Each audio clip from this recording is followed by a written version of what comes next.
bien, Señor les bendiga. Hermanos, tenemos esta clase para terminar las 7 cartas. He querido porque son esas iglesias, hay cosas en cada iglesia que se ven en las iglesias de hoy día, de actualmente. Entonces, yo creo que es de suma importancia que nosotros veamos con cuidado las iglesias. Un evangelista llegó al seminario con nosotros y sin decirnos dónde iba a sacar su texto, de dónde, cuál libro, nos comenzó a hacer preguntas y nosotros, claro, humildes como somos, sencillos quizás, pero él comenzó a preguntar, ¿cuántos de ustedes son personas descarriadas, totalmente frías en cuanto a las cosas del Señor? Usted está aquí en el seminario, pero en verdad usted preferiría estar en algún otro lugar. Al otro lado, puede haber algunos de ustedes que en verdad están aquí, aman al Señor, aman el estudio de la palabra de Dios, y usted cree que tiene testimonio de estar como una llama en las cosas del Señor. Usted tiene bastante calor espiritual. Bueno, nadie quiso levantar la mano para decir que era descarriado, pero por otro lado, nadie quiso levantar la mano diciendo, yo soy totalmente entregado al Señor. Hubiera sido un poco orgulloso, ¿verdad? Entonces él dice, si no son personas frías y no son personas calientes, ¿saben lo que son? Uh, Caímos en la trampa, hermanos. Son tibios. Personas que enferman a Dios. De tal manera que Él ya no los aguanta. El Señor dice, prefiero personas frías, personas calientes, pero tibias no. Hermanos, la verdad es que los calientes son personas espiritualmente vivas. Tienen un fervor en cuanto a su vida transformada. Evitan todo lo que le ofende a Dios. Buscan la manera de servir y agradar a Dios y rendirse al control del Espíritu Santo. Tienen fe en la palabra de Dios, quieren servirle a Dios. Pero los fríos son los que rechazan a Jesucristo. Bueno, el Señor dice, prefiero al que es frío, que me ha rechazado abiertamente, es enemigo, incrédulo, ateo, agnóstico, etc. Pero hermanos, los tibios son los que no se ajustan a ninguna categoría. Podemos poner a los fríos aquí, a los que son fervientes aquí, pero esos tibios son los que no caben en ninguna categoría. No son salvos, pero no han rechazado abiertamente al Señor. Le han rechazado, pero no lo dicen públicamente. Lo han guardado en su corazón. Practican la religión de la justicia propia. ¿A cuántas personas hemos hablado del Señor y nos dicen, yo tengo mi religión? Recuerdo bien en Latinoamérica, las personas me dicen, yo guardo la religión de mis antepasados. Interesante. En México, los antepasados fueron los aztecas. Ellos adoraban a un quién sabe cuántos dioses, hasta ofrecían sacrificios humanos. Y he leído algo de la historia de los aztecas. Tuvieron una diosa, Tonacín es uno de sus nombres, madre de los dioses. Interesante. ¿Usted es de la religión de los antepasados, los aztecas? Espero que no. Los españoles trajeron a una forma y cuando se presentó la oportunidad dijeron, no es Tonacín, es la Virgen de Guadalupe. Hermanos, yo sé que en ciertas partes del mundo uno podría arriesgar su vida por decir cosas así, pero es la historia de México. Y en los países de Centroamérica que eran de otra, no eran de la religión azteca. Allí en El Salvador tenemos pipiles y gracias a Dios tienen la estatua del Salvador del mundo. Pero no adoramos a la estatua, adoramos al que verdaderamente es el Salvador. En América del Sur eran los incas, los mayas en Centroamérica. Pero hermanos, estas personas de la Odisea adoraban quién sabe qué, pero ellos tuvieron la religión y nosotros no hablamos mucho de la religión porque la religión es el esfuerzo humano para alcanzar a Dios y sirven ah, los sacramentos, los reglamentos, los cultos, las cosas de la religión. Todo eso es para alcanzar a Dios. Pero hermanos, nosotros por medio de Cristo Jesús tenemos mejor que una religión, tenemos una relación. Por Cristo podemos llegar a ser hijos de Dios. Y eso sí vale mucho. Ahora, veamos unos versículos. Yo quiero que vean Mateo 7. Mateo 7. ah, San Mateo 7, 22.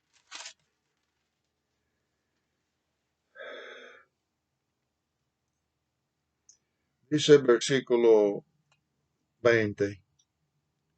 Mateo 7, versículo 20. Dice de esta forma, así que por sus frutos los conoceréis. Interesante que Cristo siempre yo conozco tus obras. No todo el que me dice Señor, Señor, entrará en el reino de Dios, de los cielos, sino el que hace la voluntad de mi Padre que está en los cielos. Muchos me dirán en aquel día, Señor, Señor, ¿no profetizamos en tu nombre? Y en tu nombre echamos fuera demonios. Hubo hazañas, hubo cosas increíbles que hicieron estas personas. Y en tu nombre hicimos muchos milagros. ¿Por poder de Dios? No, por poder de Satanás. Y entonces les declararé, nunca os conocí. Apartaos de mí, hacedores de maldad. Por sus obras se conocerán. Estas personas tuvieron su religión, su justicia propia, pero el Señor dijo, no les he conocido, no son hijos míos. Qué tristeza, ¿verdad? Y hermanos, la verdad es que esas gentes de la Odisea y algunas personas en las iglesias de hoy día, perdónenme y permítanme una cosa, que una persona diga ser creyente,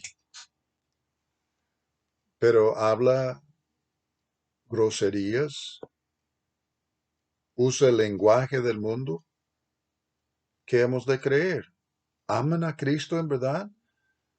Él dice que cada palabra, por cada palabra, la gente va a dar cuentas. Hermanos, los cristianos no tenemos por qué usar groserías. Muchas veces los políticos dicen, yo soy creyente en Cristo Jesús, pero de repente sale una palabrería. No, hermanos. Y la persona también que dice ser creyente y levanta su copa con licor, la Biblia no da permiso, no. Pero Pablo dijo a Timoteo, él no estuvo hablando de vino o jugo de uvas fermentada, estuvo hablando de jugo de uva. Pero hermano, se usa la palabra vino. Sí, quisiera enseñarles algo.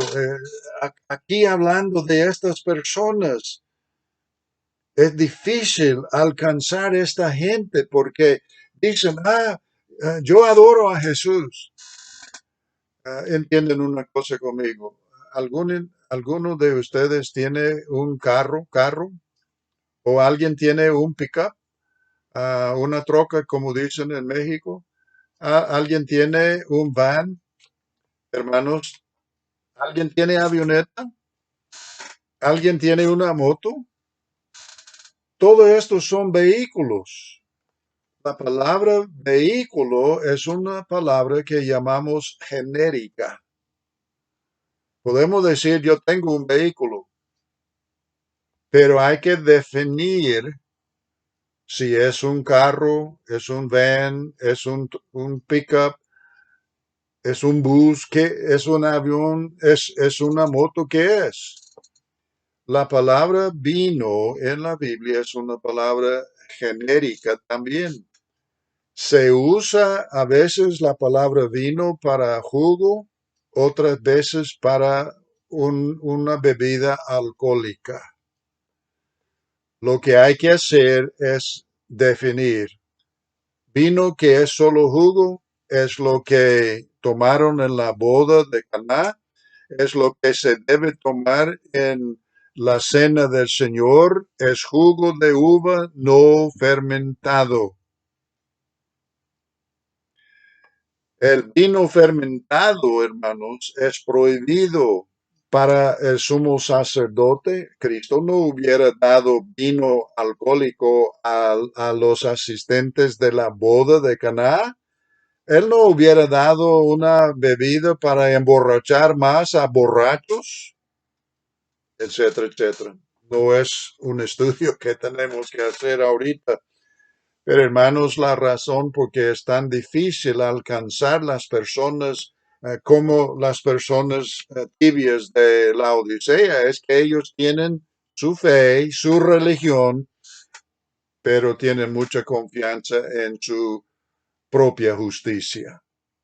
¿Ok?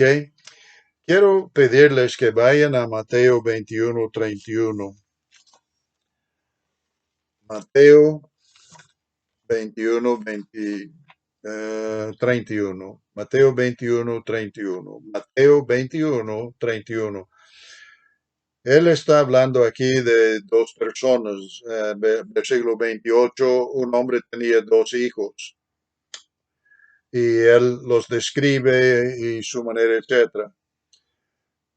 Y él dice versículo 31, ¿cuál de los dos hizo la voluntad de su padre? Dijeron ellos, el primero. Jesús le dijo, de cierto os digo que los publicanos y las rameras van delante de vosotros al reino de Dios. Los publicanos y las rameras van a ser salvos antes que esta gente.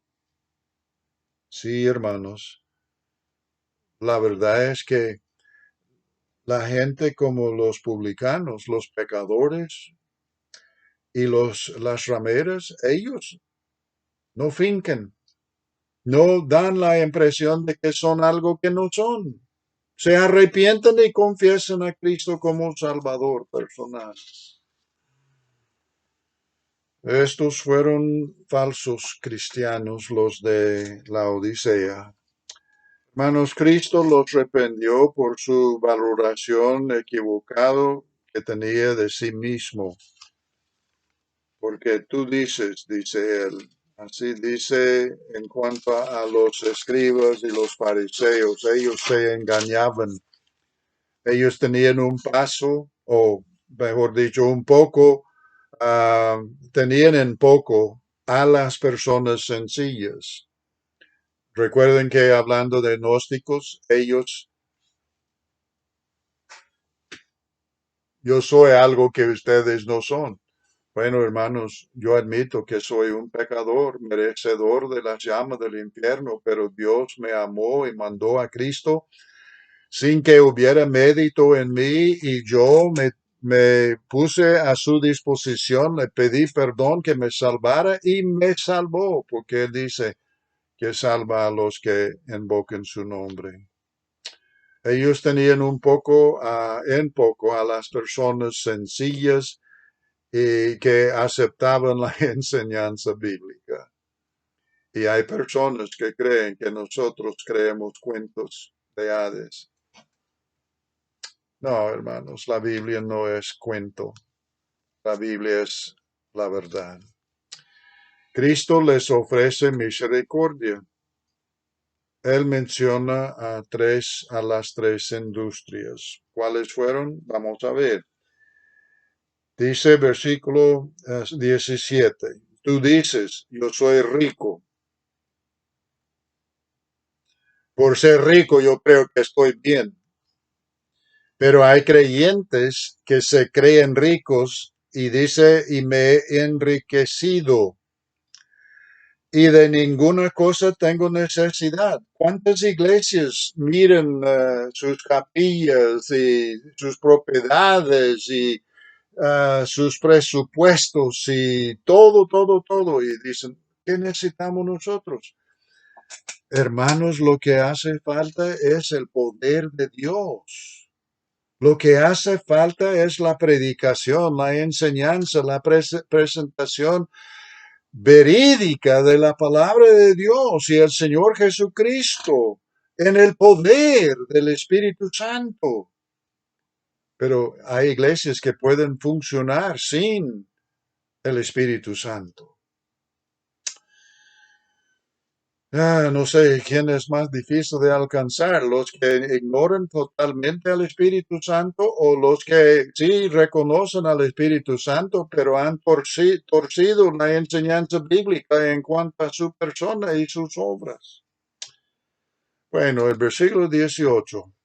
Por tanto, yo te aconsejo que de mí, de él, compras oro refinado en fuego para que seas rico.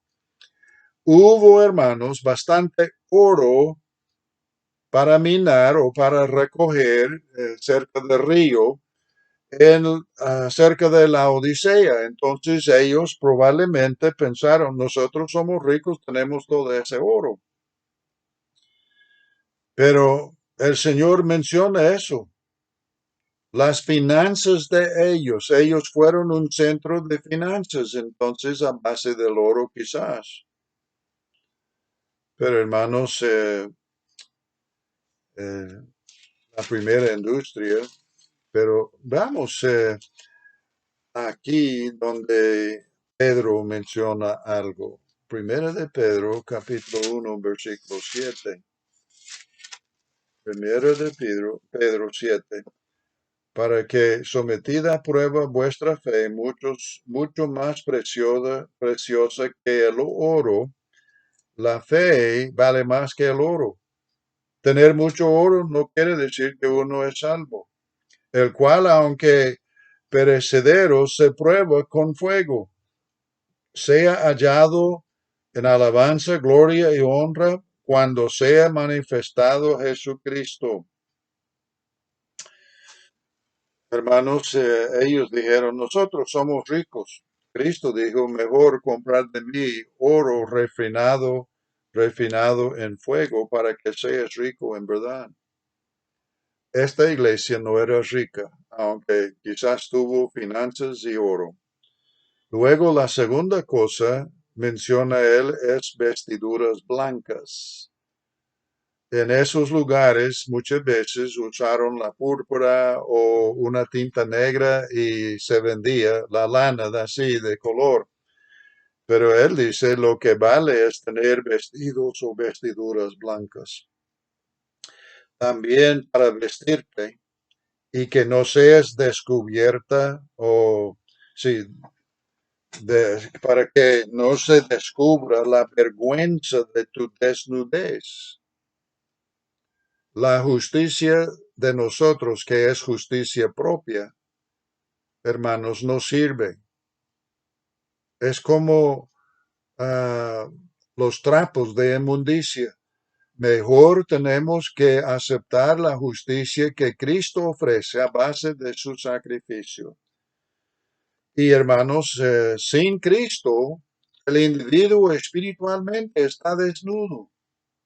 Hay que conseguir la vestidura blanca. Y luego que, y unge tus ojos con colirio para que veas.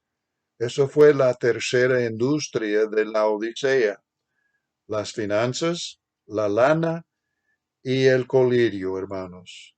Interesante que el Señor toma las tres cosas que fueron las industrias fuertes de la Odisea y dice, hay problema. Necesitas el colirio espiritual para que puedan ver, para que veas, ¿ok? Yo reprendo y castigo a todos los que amo. Sé pues celoso y arrepiéntete. Hermanos, aquí el Señor dice algo interesante. Él ama a los salvos y a los no salvos.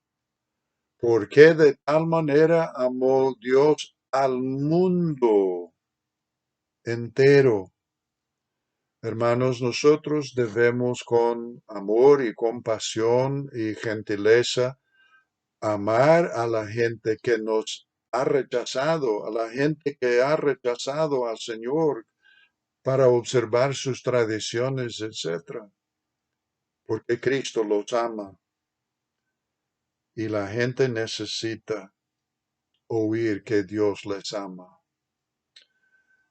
Cristo toca a la puerta, dice versículo 20. He aquí yo estoy a la puerta y llamo.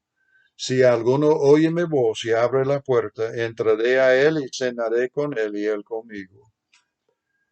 Muchas personas quizás se han salvado o han recibido a Cristo como Salvador personal, hermanos, al escuchar este versículo. Pero hermanos, hay que recordar que Cristo está tocando la puerta de la iglesia de la Odisea.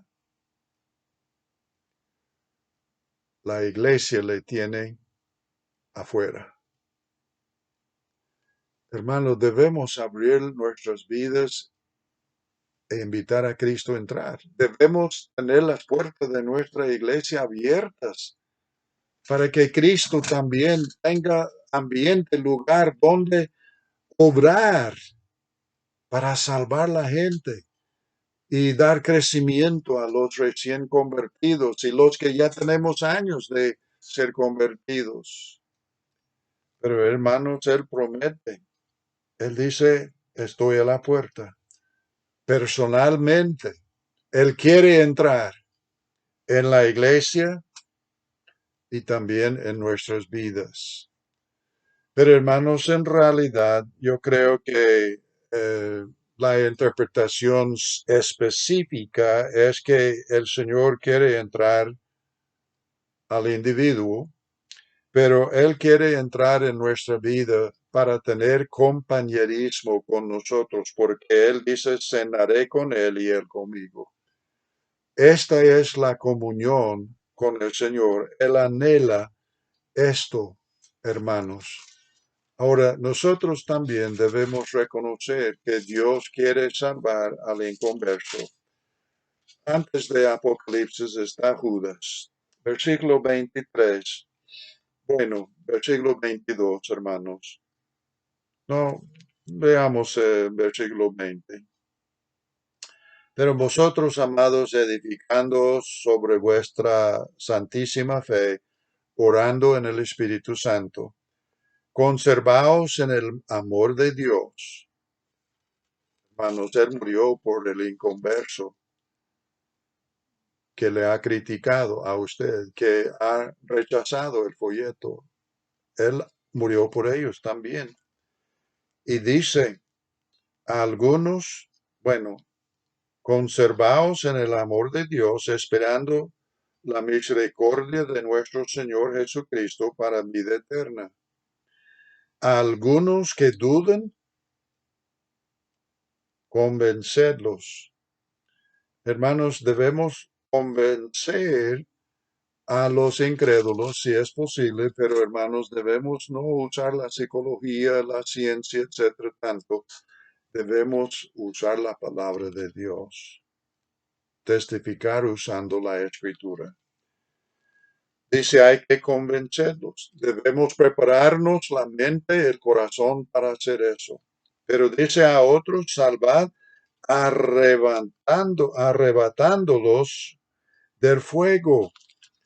Hermanos, por eso vale la pena leer Apocalipsis 20, versículos 11 en adelante, para que la gente vea cómo va a ser el gran trono blanco y el castigo eterno.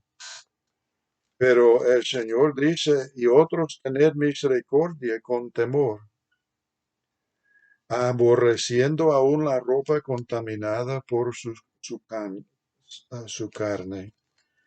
Y aquel que es poderoso para guardaros sin caída y presentaros sin mancha delante de su gloria con gran alegría, al único y sabio Dios, nuestro Salvador. ¿Quién es el Salvador? Dios. Sea gloria y majestad, imperio y potencia, ahora y por los siglos. Amén. El Señor así termina este capítulo diciendo, al que venciere le daré que se siente conmigo en mi trono, así como yo he vencido y me he sentado con mi Padre en su trono. El que tiene oído, oiga lo que el Espíritu dice a las iglesias. Yo me he sentido muy gozoso, quizás alegado, no sé si es la palabra que busco, pero hermanos, yo he podido sentarme al lado de un expresidente de El Salvador, he podido sentarme a la mesa con generales, coroneles, etcétera. Hermanos, qué bendición poder sentarnos con Él. Él promete en su trono, el Dios del universo o del universo. El Señor que es Rey de Reyes y Señor de todos los señores, el Señor soberano. Hermanos, busquemos complacer a nuestro Señor. Gracias por su paciencia. Ya hemos enseñado 20 clases de media hora tocando los primeros capítulos, pero hermanos, de aquí en adelante vamos a adelantarnos un poquito más rápidamente porque la verdad es que lo que hemos visto en cuanto a las iglesias se refleja en la actualidad en las iglesias. Por lo tanto, es muy importante para nosotros. Y en el capítulo 4 vamos a ver que los primeros 3 capítulos aquí en la tierra, iglesias aquí en este mundo, consejos para nosotros, advertencias, etcétera, etcétera.